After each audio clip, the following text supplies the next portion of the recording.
వ్యాకరణాంశంలో భాగంగా మనం ఇప్పుడు అలంకారములు ఏ విధంగా ఉంటాయి కావ్యంలో, పద్యంలో అనే విషయాన్ని మనము ఇప్పుడు తెలుసుకుందాం. అలంకారం అంటే అసలు మనిషికి అలంకారాలు ఏ విధంగా అయితే శోభనిస్తాయో పద్యానికి కూడా ఆ విధంగా అలంకారాలు శోభనిస్తాయి, అందాన్నిస్తాయి. ఒక కావ్యం రసాత్మకం, వాక్యం రసాత్మకం కావ్యం అన్నారు పెద్దలు.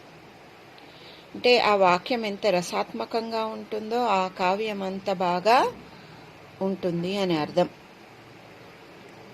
అసలు అలంకారాలంటే వ్యవహారంలో నగలు, ఆభరణాలు అని అర్థం వస్తుంది.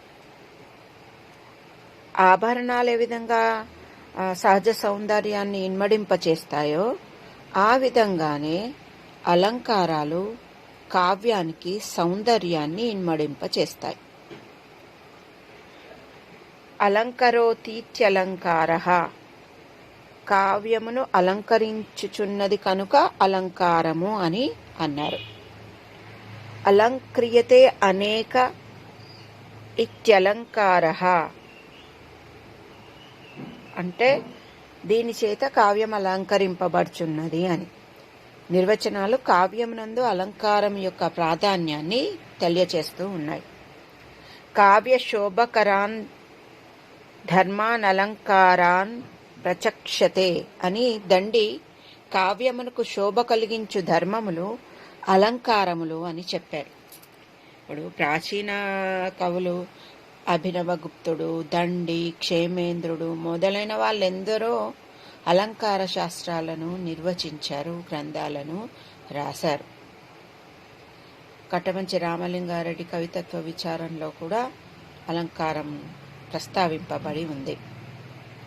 నిత్య వ్యవహార ఇప్పుడు అలంకారాలు మనకు కావ్యానికి శోభని కలిగిస్తాయి. మనము నిత్య వ్యవహారంలో కూడా అలంకారాలని ప్రయోగిస్తూ ఉంటాం. వాడు ధర్మరాజు అంటాం, అతడికతడే సాటి అంటాం. ఈ విధంగా ఎన్నో విషయాలను, ఎన్నో మాటలను మనము వ్యవహారంలో అంటూనే ఉంటాం. ఈ విధంగా అలంకారము అంటే పద్యానికి, కావ్యానికి శోభని కలిగించేటటువంటిది అని అర్థం. మరి ఈ అలంకారాలు రెండు రకాలు: అర్థాలంకారాలు, శబ్దాలంకారాలు.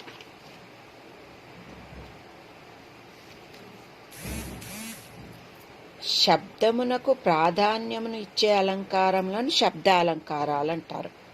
అంటే వృత్తి అనుప్రాస అలంకారం, చేకానుప్రాస అలంకారం మొదలైనటువంటివి. ఆ పద్యంలో, ఆ కావ్యంలో అర్థమునకు ప్రాధాన్యతను ఇస్తే దాన్ని అర్థాలంకారాలని అంటారు. అంటే ఒక పద్యంలో శబ్దానికి ప్రాధాన్యత ఉండొచ్చు, ఒక పద్యంలో అర్థానికి ప్రాధాన్యత ఉండొచ్చు. ఒక పద్యం చదివితే మన దృష్టి అంతా శబ్దం వైపు వెళ్తే అందులో శబ్దాలంకారం ఉంది అని అర్థం. ఒకవేళ మన దృష్టి అంతా అర్థం వైపు వెళితే ఆ పద్యంలో అర్థాలంకారం ఉంది అని అర్థం. అర్థాలంకారాలు ఎన్ని రకాలు? ఉపమాలంకారము, రూపకాలంకారము, ఉత్ప్రేక్షాలంకారము, అర్ధాంతన్యాసాలంకారము, స్వభావోక్తి అలంకారము, అస్యోక్తి అలంకారము, దృష్టాంతాలంకారము, శ్లేషాలంకారము, ఈ విధంగా మనకు ఉన్నాయి. మనము అర్థాలంకారాలను మొదటగా తెలుసుకుందాం. అర్థాలంకారాలంటే ఏమని నేర్చుకున్నాం? అర్థమునకు ప్రాధాన్యతనిచ్చే అలంకారములను అర్థాలంకారములని అంటారు అని నేర్చుకున్నాం. ఈ అర్థాలంకారాల్లో మొదట మనం ఉపమాలంకారాన్ని నేర్చుకుందాం. ఉపమాలంకారం లక్షణం ఏంటి?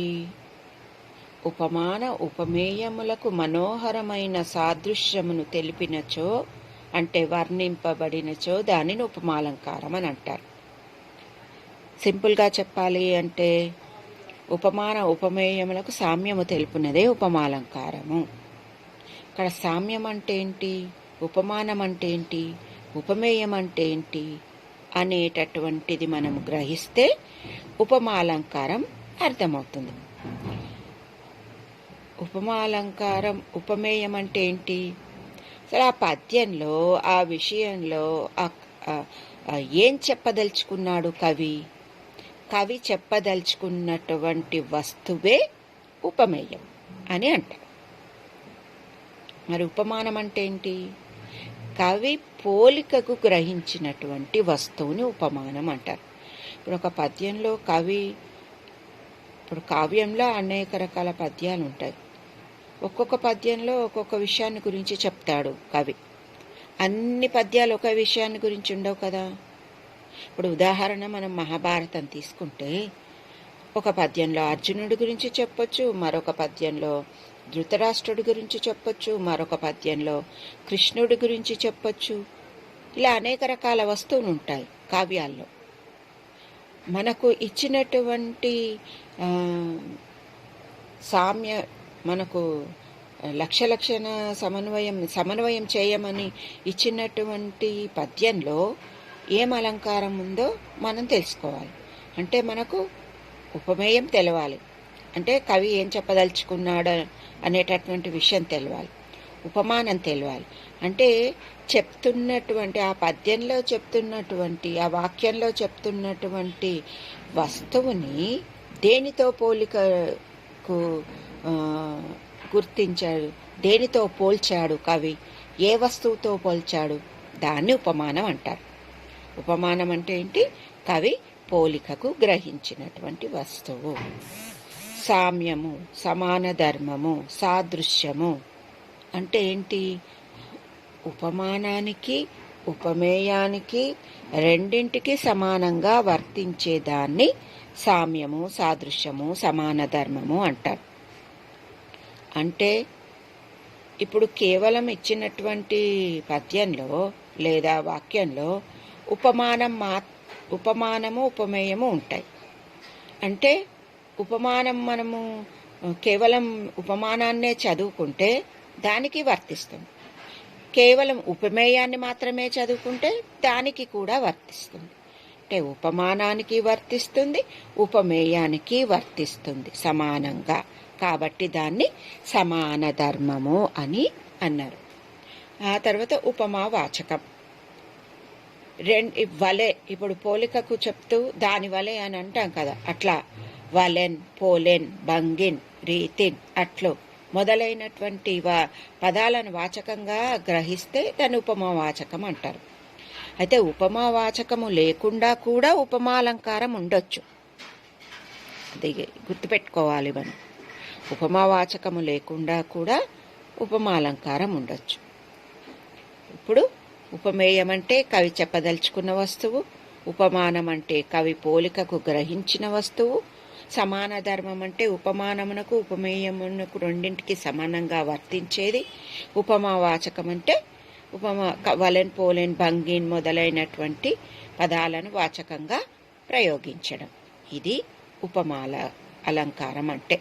ఉపమాన ఉపమేయములకు మనోహరమైన సాదృశ్యము తెలిపినచో దానిని ఉపమాలంకారమని అంటారు. ఉపమ అంటే ఏంటిది అనేటటువంటిది మనం ఎప్పుడూ గుర్తుపెట్టుకోవాలి. ఎందుకంటే మనకు సమాసాల్లో ఉపమా అనేటటువంటి పదం కూడా వస్తుంది. ఉపమాన ఉత్తరపద కర్మధారయ సమాసము అంటాడు, ఉపమాన పూర్వపద కర్మధారయ సమాసము అంటారు. అంటే అక్కడ ఇప్పుడు ఉపమానం అంటే ఏంటిదో అక్కడ కూడా ఉపమానం అంటే అదే అర్థం వస్తుంది. ఉపమానం అంటే కవి పోలికకు గ్రహించినటువంటి వస్తువునే ఉపమానము అంటారు. ఇది మనం గుర్తుపెట్టుకోవాలి. ఎక్కడ ఉపమా అనేటటువంటి ప్రయోగింపబడితే అది పోలికకు గ్రహించిన వస్తువుగా మనం అర్థం చేసుకోవాలి. ఇది ఉపమాలంకార నిర్వచనం. ఈ ఉపమాలంకారాన్ని పద్యంలో ప్రయోగిస్తే ఏ విధంగా ఉంటుందో మనం ఉదాహరణలతో సమన్వయం చేసి తెలుసుకుంటే మనకింకా బాగా అర్థం అవుతుంది. ఒక ఉదాహరణ మనం చూద్దాం. ఆమె ముఖము చంద్రబింబము వలె మనోహరముగా ఉన్నది. ఆమె ముఖము చంద్రబింబము వలె మనోహరముగా ఉన్నది అంటే ఈ ఉదాహరణలో ఉపమేయం ఏంటి? కవి ఏం వర్ణించదలుచుకున్నాడు, ఏ విషయాన్ని చెప్పదలుచుకున్నాడు అంటే ఆమె ముఖమును. అంటే ఇక్కడ ఉపమేయం ఏంటి? ఆమె ముఖం. ఇక ఉపమానం ఏంటి? ఇచ్చిన ఉదాహరణలో అసలు కవి చెప్పదలుచుకున్నదేమో ఆమె ముఖాన్ని గురించి వర్ణించదలుచుకున్నాడు కవి. కానీ ఆమె ముఖాన్ని దేనితో పోలుస్తున్నాడు, ఏ వస్తువుతో పోలుస్తున్నాడు అంటే చంద్రబింబముతో పోలుస్తున్నాడు. మనం నేర్చుకున్నాం కదా, ఉపమానం అంటే పోలికకు గ్రహించిన వస్తువు. మరి ఇక్కడ ఉదాహరణలో చంద్రబింబము ఉపమానము. సమాన ధర్మం సామ్యం ఏంటి? సామ్యం అంటే ఏంటి అంటే మనం చదువుకున్నాము, గ్రహించాము.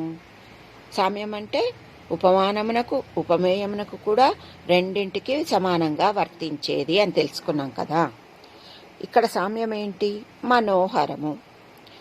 మరి రెండిటికి ఎట్లా వర్తిస్తుంది? ఆమె ముఖం మనోహరంగా ఉంది, ఇది ఉపమేయం. ఉపమేయం తీసేసి కేవలం ఉపమానంతో చదవండి. చంద్రబింబం మనోహరంగా ఉంది అంటే ఈ మనోహరత్వం అనేటటువంటిది అటు ఉపమేయానికి ఇటు ఉపమానానికి కూడా రెండిటికి కూడా వర్తిస్తోంది. కాబట్టి ఇది సమాన ధర్మం. ఆమె ముఖము చంద్రబింబము వలె మనోహరంగా ఉంది. ఈ వలె అనేటటువంటిది ఉపమావాచకం. కాబట్టి ఇది ఉపమా అలంకారము. మనకు పరీక్షలో ఉదాహరణ ఇచ్చి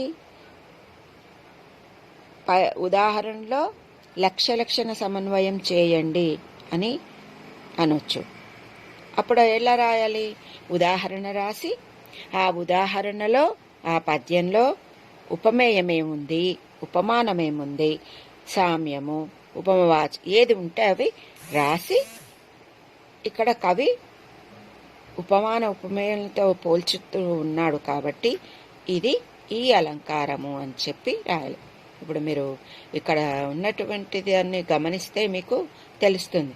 ఏ విధంగా ఉపమేయం ఆమె ముఖము, ఉపమానం చంద్రబింబము, సామ్యము మనోహరము, ఉపమవాచకము వలె. ఈ విధంగా సమన్వయం మనం చేసి ఆ అలంకారాన్ని వివరించవలసి ఉంటుంది. ఇంకొక అలంకారాన్ని కూడా మనము తెలుసుకుందాం. రెండవ ఉదాహరణ ఏంటి? అర్జునుడు కొండపైకి దూకుతున్న కొదమసింహము వలె ద్రుపదుడి రథముపైకి దూకి అతడిని బంధించెను. ఇది కవి ఇచ్చినటువంటి ఉదాహరణ. ఇందులో ఏ విషయం చెప్తున్నాడు కవి? ఎవరి గురించి చెప్తున్నాడు, దేని గురించి చెప్తున్నాడు? అది ఉపమేయం. అంటే ద్రుపదుడిని బంధించడం ఉపమేయం. అర్జునుడు ద్రుపదుడిని బంధించడం ఉపమేయం. అంటే కవి అర్జునుడు ద్రుపదుడిని బంధించడం అనేటటువంటి విషయాన్ని చెప్తున్నాడు కాబట్టి అది ఉపమేయం. మరి ఉపమానం అర్జునుడిని ఎవరితో పోలుస్తున్నాడు? కొండపైకి దూకుతున్న కొదమసింహంతో పోలుస్తున్నాడు. కాబట్టి కొదమసింహం ఉపమానం. ఇక్కడ అర్జునుడు రథముపైకి దూకి అతన్ని బంధించడం, కొండపైకి దూకుతున్న కొదమసింహం. ఇందులో రెండిటికి వర్తిస్తున్నది ఏంటిది? అర్జునుడు దూకుతున్నాడు, కొదమసింహం కూడా దూకుతుంది. కాబట్టి దూకడం అనేటటువంటిది సమాన ధర్మం. ఇక ఉపమావాచకం కొదమసింహము వలె అని ఉంది కదా, వలె అనేటటువంటిది ఉపమావాచకం. ఇక్కడ అర్జునుడిని కొదమసింహంతో పోలుస్తున్నాడు కాబట్టి ఇది ఉపమాలంకారం అయ్యింది. ఉపమేయము ద్రుపదుని బంధించడము, ఉపమానము కొదమసింహము, సామ్యము దూకడము, ఉపమావాచకము వలె. కాబట్టి ఇది ఉపమాలంకారం అయ్యింది అని మనం చెప్పవచ్చు. మరొక ఉదాహరణ ఏంటి? ఓ కృష్ణ, నీ కీర్తి రాజహంస వలె ఆకాశమునందు ఓలలాడుచున్నది. ఇందులో కవి ఏం చెప్పదలుచుకున్నాడు? ఏ వస్తువు చెప్పదలుచుకున్నాడు? కీర్తి, ఆ రాజు యొక్క కీర్తిని చెప్పదలుచుకున్నాడు. ఉపమానం ఏంటి? పోలికకు గ్రహించిన వస్తువు ఏంటి? ఆ కీర్తిని రాజహంసతో పోలుస్తూ ఉన్నాడు. సమాన ధర్మం, రాజహంస ఓలలాడుతూ ఉంది, కీర్తి కూడా ఓలలాడుతుంది. కాబట్టి ఓలలాడడం అనేటటువంటిది సమాన ధర్మం. ఉపమావాచకం వలె, రాజహంస వలె అని చెప్తున్నారు కారణం ఉపమావాచకం. అంటే ఈ ఉదాహరణలో ఉపమేయము కీర్తి, ఉపమానము రాజహంస, సమాన ధర్మం ఓలలాడము, వాచకం వలె. కాబట్టి ఇది ఉపమాలంకారము అయ్యింది. మరొక ఉదాహరణ, సుధర్మ మధ్యంబునం ధారకిత తారాగణ మధ్య భాగంబున ధారాగణ పరివృతుడై వెలుంగు చంద్రుని చందంబున నందంబగు బృందార కేంద్రునింగని. శాలివాహన విజయంలో ఉంటుంది. అంటే భావం ఏంటి? ఆకాశమునందు నక్షత్రముల సమూహములతో కూడుకొని ఉన్న చంద్రుని వలె దేవేంద్రుడు సుధర్మ సభా మధ్యమంలో దేవతా గణముతో కొలువు తీరి ఉండనని భావం. ఇప్పుడు ఉపమేయం ఏంటి?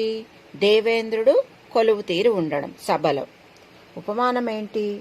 నక్షత్రములతో కూడి ఉన్న చంద్రుడిలాగా దేవేంద్రుడు ఉన్నాడు అని. కాబట్టి ఇక్కడ ఉపమానం నక్షత్రంలో కూడి ఉన్న చంద్రుడు. సమాన ధర్మం ఏంటి? చంద్రుడు ఏ విధంగా ప్రకాశిస్తూ ఉన్నాడో దేవేంద్రుడు ఆ విధంగా ప్రకాశిస్తున్నాడు. కాబట్టి ప్రకాశము, ప్రకాశించడం. ఉపమా వాచకం ఏంటి? చందంబున, దానిలాగా, ఆ విధంగా అని అర్థం. ఇక్కడ చందము అంటే ఏంటి అర్థం? ఆ విధంగా అని. కాబట్టి ఇది ఉపమాలంకారం. ఇంద్రుడిని చంద్రునితో పోల్చుతూ ఉన్నాడు కాబట్టి ఇది ఉపమాలంకారం. ఎట్లా రాయాలి? ఉపమేయం దేవతలతో కొలువు తీరిన దేవేంద్రుడు, ఉపమానం నక్షత్రములతో కూడి ఉన్న చంద్రుడు, సమాన ధర్మం ప్రకాశించుట, ఉపమావాచకం చందంబు. ఈ విధంగా రాయాల్సి ఉంటుంది. మనం మళ్ళీ ఇంకొక ఉదాహరణ చూద్దాం. గ్రీష్మ ఋతువులోనిది. మౌనులచట వారి మార్గంబు కానక వెదకి వెదకి ఎల్ల విడిన భూమి పాపటయును పోలే చూపట్టునొక తప్పు త్రోవ వెంటనంటి పోవు చవల. ఈ పద్యంలో కూడా ఉపమాలంకారం ఉంది. ఎట్లా? పద్యభావం ఏంటి? మునీశ్వరులు ఆ దట్టమైన అడవిలో తగిన త్రోవను కానక వెదక వెదకి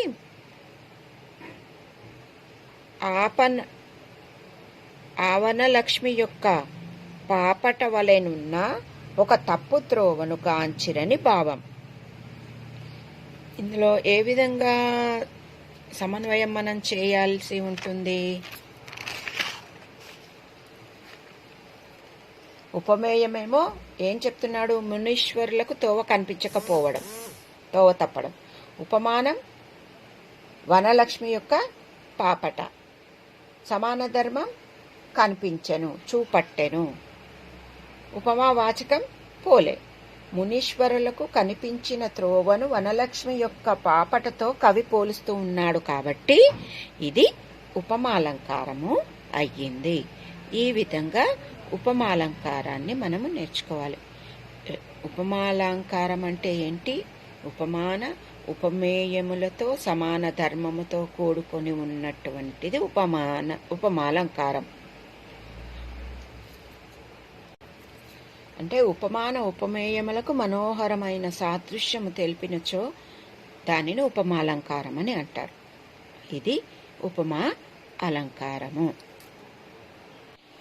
ఇప్పుడు మనం ధర్మజుని వాక్చాతుర్యంలో ఉపమాలంకారం ఏ విధంగా ఉందో తెలుసుకుందాం. పగయ కలిగనేని పామున్న ఇంటిలో ఉన్నయట్లుగాక యూరడిల్లి ఎందు నెట్లు చిత్తం ఒక మాటు కావున వలన దధిక దీర్ఘ వైర వృత్తి.